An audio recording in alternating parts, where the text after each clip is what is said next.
Colonel, when did you come to live in Fulchester? In 1971, my lord, when I was thrown out of Uganda, I came to live with Mrs. Makepeace, who is the widow of an old friend of mine who served with me in Mesopotamia. It is her flat.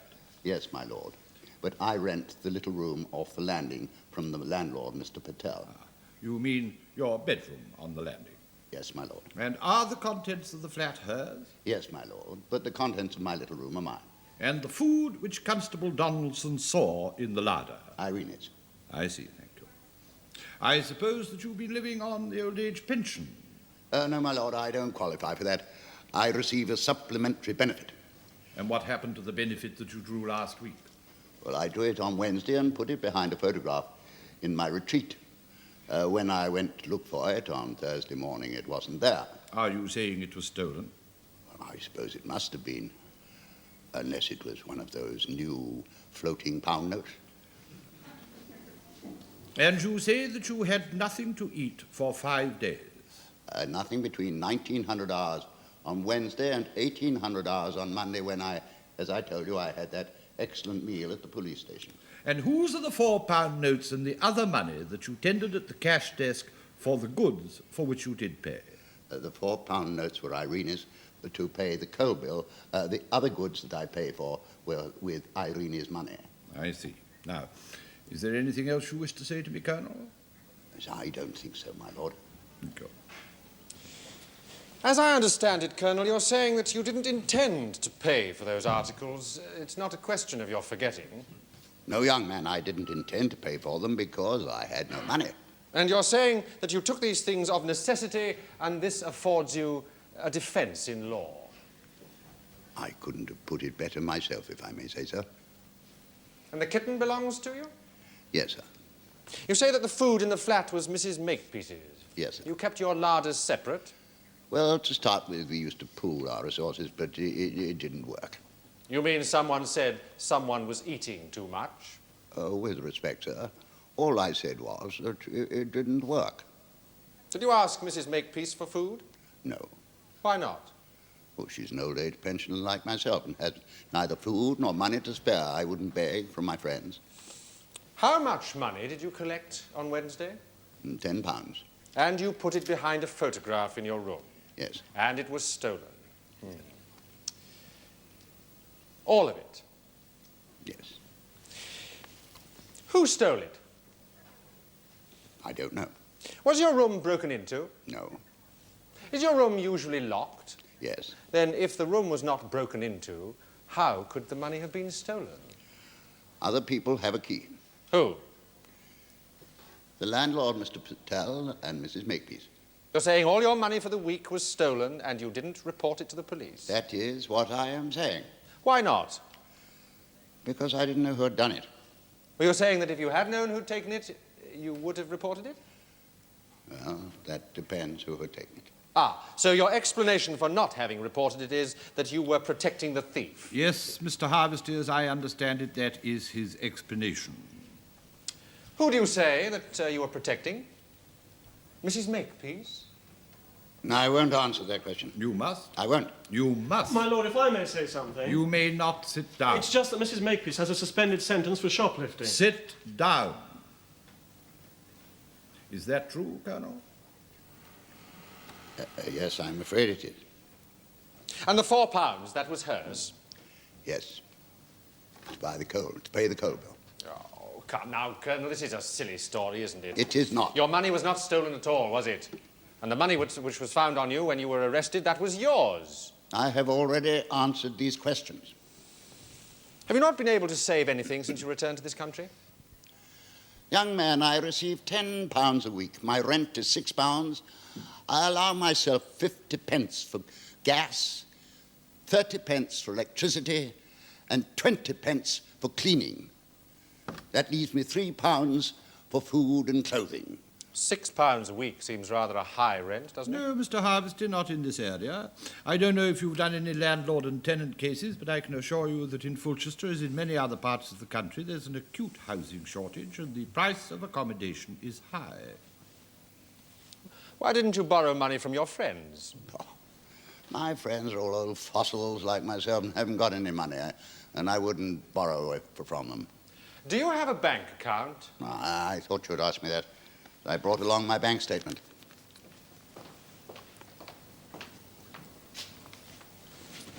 Thank you.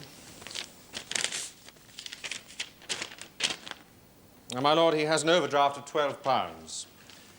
Did you ask the bank to lend you some more money? Yes, I went to the manager. What did he say? He's a businessman. He said he couldn't lend me money without security as he didn't know how I could pay it back, which is exactly what I expected him to say. Did you know that in emergencies you can obtain a special, single payment from Social Security? Yes, I did know that. Well, didn't you go for help? I did. Didn't they give it? No. Why not? Because they said they didn't believe me when I said my money had been stolen. Have you any idea why? No, my lord, but my relations with the department have been somewhat strained since they tried to reduce payments to Irene and myself on the grounds that we were cohabiting as man and wife. I was extremely angry. Indeed, I used language that can only be described as unbecoming to an officer and a gentleman. But the sir on the lady's name, the widow of my old friend, the provocation was outrageous. Did they reduce the payments? They did, and I appealed and won my appeal. Colonel, are you really trying to tell us that this food, these dates, the orange, the rice, the curry powder and mincemeat, were all the necessities of life? Weren't you just laying in a few Christmas treats for yourself? I was not. They seem rather exotic necessities to me. Rice, my dear young man, is the staple diet of virtually the whole world. The orange was for vitamin C. The dates are very nutritious, as any Bedouin will confirm. As for the meat and curry powder, well, in India, I grow to live like the Indians, and that's the way I cook my meat. It can hardly be described as exotic. How did you keep that kitten alive during those 5 days? Well, I usually managed to find something in the dustbin, and Irene used to give the kitten milk. Are you saying that you were prepared to ask for milk for the kitten, but you didn't ask for food for yourself? No. Irene liked to give the kitty milk. She volunteered it. I didn't ask. You say you had nothing to sell. Would you mind then showing us that watch which you have in your waistcoat pocket?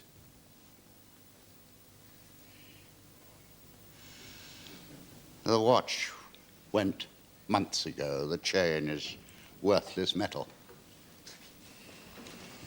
Is there anything else you wish to say, Colonel? No, my lord. Then you may leave the witness box.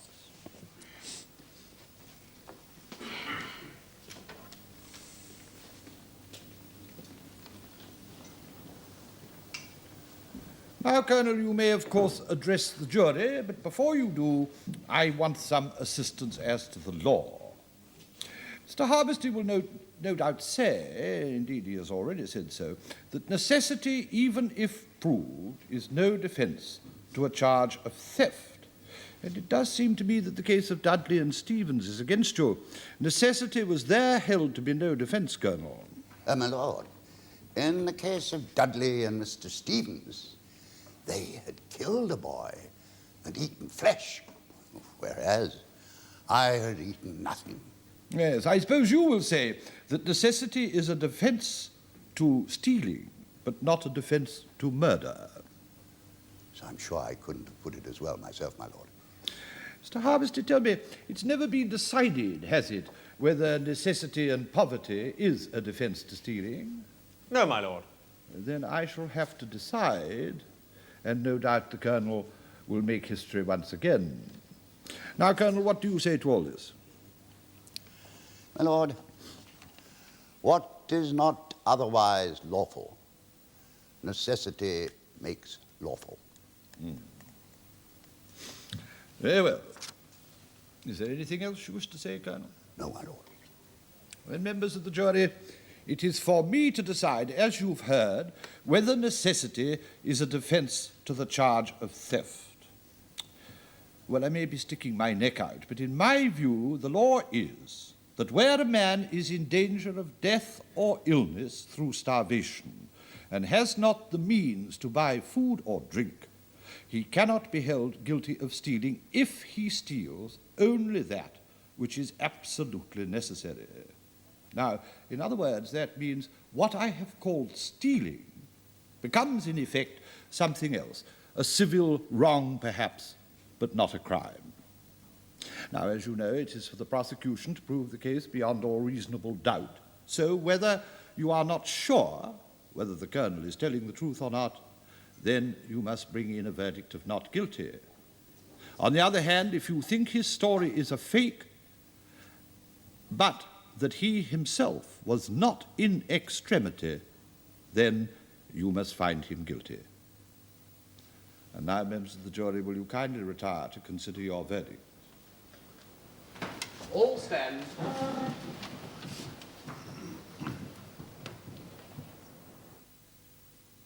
Will the foreman please stand? Just answer this question, yes or no.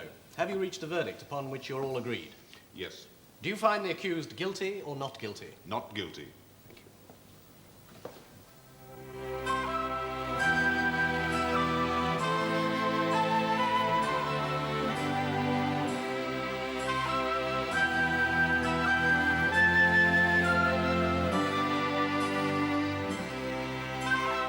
Tomorrow in the Crown Court, the trial begins of Mr. Robert Scard, who faces charges of unlawfully imprisoning and raping his wife.